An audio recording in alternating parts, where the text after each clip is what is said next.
আসসালামু আলাইকুম বন্ধুরা, সবাই কেমন আছেন? আশা করি ভালো আছেন। আজকে আপনাদের সামনে একটি ভিডিও নিয়ে আসলাম। এটা হচ্ছে আমড়ার আচার বানানো। তো অনেক দিন ধরে ভাবছিলাম একটা আমড়ার আচারের ভিডিও তৈরি করব, আর আমার নিজেরও মনে থেকে আমড়ার আচার খাওয়ার জন্য একটা ইচ্ছে করছিল।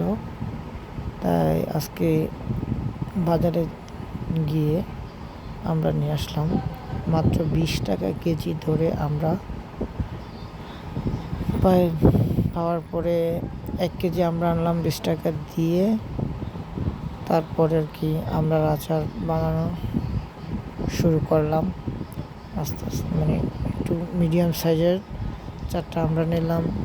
তারপরে কাঁচামরিচ, ধনিয়া পাতা, সাথে কাসুন্দি, লবণ, মরিচ, হালকা একটু চিনিও দিয়েছি একটু মিষ্টি লাগার জন্য।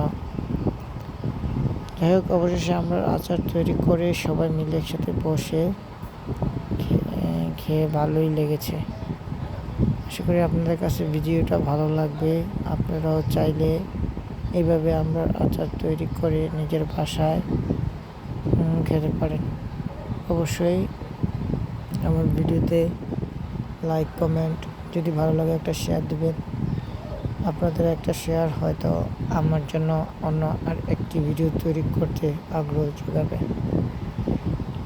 ভিডিওটি একটু লং হওয়াতে হয়তো আপনাদের একটু বিরক্তি লাগতে পারে। আশা করি ভিডিওটা যদি পুরো দেখেন অবশ্যই ভালো লাগবে, ভালো লাগারই কথা। যাই হোক, আমরা রাস্তার মধ্যে অনেক সময় আমরা যারা বিক্রি করে তাদের কাছ থেকে আমরা কিনে খাই। একটা আমরার দাম হয়তো 10 টাকাই রাখে। তারপরে ধুলাবালি, তারপরে ঠিকমতো পরিষ্কার করছে কিনা এগুলো নিয়ে আমাদের খুবই দ্বিধাদ্বন্দ্বের মধ্যেই থাকি। তবে অনেকেই খেতে চায় না, অস্বাস্থ্যকর খাবার মনে করে বাইরের খাবার। তবে সবাই চেষ্টা করবেন বাসায় নিজে তৈরি করে নিজের হাতে সব কিছু ভালোভাবে ধুয়ে পরিষ্কার করে নিজেরটা যদি খেতে পারেন তাহলে তো অবশ্যই এটা একটু ভালোই হবে, এটাই স্বাভাবিক। আমি আমার সবসময় চেষ্টা করি বাসায় সব কিছু তৈরি করে নিজেরটা নিজেই যেন মানে খাওয়ার চেষ্টা করি আর কি। অন্যের হাতে তৈরি করা জিনিসটা বাইরের, এটা খুবই অস্বাস্থ্যকর হয়ে থাকে। তাই জন্য সবাই চেষ্টা করবেন বাইরের খাবারটা একটু বয়কট করার জন্য, মানে যাতে না খেয়ে থাকতে পারে নাকি যতটুকু সম্ভব। তারপরেও অনেক সময় কাজের কারণে, ব্যস্ততার জন্য বাইরের খাবার আসলে আমাদের খেতে হয়। তারপরেও খুব সিনসিয়ারলি খেয়াল রাখবেন, যতটুকু পারেন চেষ্টা করবেন যাতে বাইরের খাবারটা খেতে না হয়। আশা করি আপনাদের কাছে আমার এই ভিডিওটা ভালো লেগেছে। যদি ভিডিওটা ভালো লেগে থাকে অবশ্যই একটি লাইক, কমেন্ট, শেয়ার করবেন। আর যারা কন্টেন্ট ক্রিয়েটর আছেন তারা তো অবশ্যই ভিডিওতে লাইক, কমেন্ট করবেন, কারণ অন্যের ভিডিওতে লাইক কমেন্ট করলে, অন্যের ভিডিওতে লাইক কমেন্ট যদি করেন তাহলে আপনার নিজের রিচ, এঙ্গেজমেন্ট, তারপরে অন্যান্য যে ক্রাইটেরিয়াগুলো আছে সবগুলাই এটার মাধ্যমে ফিল আপ করতে পারবেন।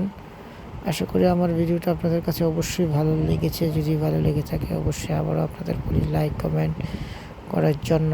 ভিডিওটা একটু লং হওয়ার কারণে আমি সম্পূর্ণ কথাগুলো হয়তো বলিনি, হয়তো আরও একটু বলতে পারতাম ইচ্ছা করলেই।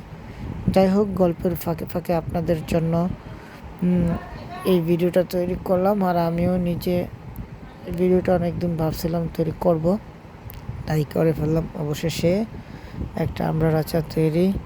আপনি ইচ্ছে করলে এই ভিডিওটা টেনে টেনে দেখতে পারেন, তবে না টেনে দেখাটাই আমি মনে করব আমার জন্য খুব ভালো হবে। তাই আপনাদের দোয়া আর ভালোবাসা নিয়ে একটা ভিডিও আপনাদের মাঝে যেহেতু দিয়েছি, আপনারা অবশ্যই সাপোর্ট করবেন, ভালোবাসা দিবেন। ভালোবাসা দিলে ভালোবাসা পাওয়া যায়, এটাই স্বাভাবিক। সকলের কাছে দোয়া চাই, অবশ্যই সবাই আমার জন্য দোয়া করবেন। আজকে বৃষ্টি ছিল প্রচুর, শুক্রবার দিন জুমার নামাজ মানে যাওয়ার সময় বৃষ্টি ছিল। তবে বাসার সামনেই মসজিদ থাকার কারণে খুব বেশি একটা সমস্যা হয় নাই। আস্তে আস্তে হেঁটে হেঁটে মসজিদে গিয়ে নামাজটা পড়ে আসছি। নামাজ পড়ে এসে দুপুরের খাবার খেয়ে তারপরে একটু ঘুম থেকে উঠে সন্ধ্যার পরেই আপনাদের জন্য এই আমরা আচারের রেসিপি বলেন আর আমরা আচার তৈরি বলেন সেটি করে আপনাদের জন্য নিয়ে এসেছি। আশা করি আপনাদের কাছে ভালো লাগবে। আমরা আচার আমি যেভাবে তৈরি করছি এভাবে যদি আপনারা নিজেরাও তৈরি করে বাসায় খেতে পারেন তাহলে অবশ্যই ভালো লাগবে, ভালো লাগারই কথা। তারপর অবশ্যই আমি আবারও আপনাদেরকে বলতেছি আমার ভিডিওতে লাইক কমেন্ট শেয়ার করে দিবেন। ইনশাল্লাহ আপনাদের একটি শেয়ার আমাকে অন্য আরও একটি ভিডিও তৈরি করতে সহযোগিতা করবে। আমি আপনাদের জন্য আবারও নতুন কোনো একটা রেসিপি কিংবা নতুন কোনো একটা খাবারের সাথে পরিচয় করে দেওয়ার চেষ্টা করব। অবশ্যই আপনারা আমার পেজটাকে ফলো দিয়ে রাখবেন। আসসালামু আলাইকুম। সবার কাছে দোয়া চাইছি। দোয়া চেয়ে আজকের মতো এখানেই আমার ভিডিওটি আমি সমাপ্ত করলাম। আসসালামু আলাইকুম। ওয়ালাইকুম আসসালাম রহমতুল্লাহি ওয়া বারাকাতুহু।